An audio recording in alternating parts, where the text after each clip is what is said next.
కీర్తన.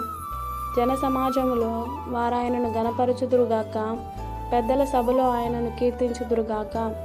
దేశ నివాసుల చెడుతనమును బట్టి ఆయన నదులను అడవిగాను, నీటి బుగ్గలను ఎండిన నేలగాను, సత్తువుగల భూమిని చవిటి పర్రగాను మార్చెను.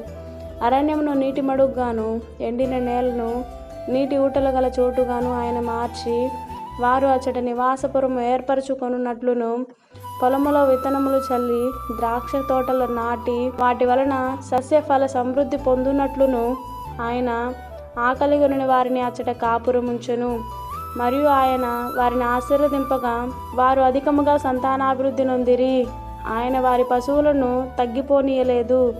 వారు బాధ వలనను, ఇబ్బంది వలనను, దుఃఖము వలనను తగ్గిపోయినప్పుడు రాజులను తృణీకరించుచు త్రోవలని ఎడారిలో వారిని తిరుగులాడజేయువాడు. అట్టి దరిద్రుల బాధను పోగొట్టి వారిని లేవనెత్తును. వారి వంశమును మందవలే వృద్ధి చేయును. యథార్థవంతులు దాన్ని చూచి సంతోషించుదురు. మోసగాండ్రును మౌనముగా నుందురు. బుద్ధిమంతుడైన వాడు ఈ విషయములను ఆలోచించును. యెహోవా కృపాతిశయములను జనులు తలపోయుదురుగాక. ఆమేన్.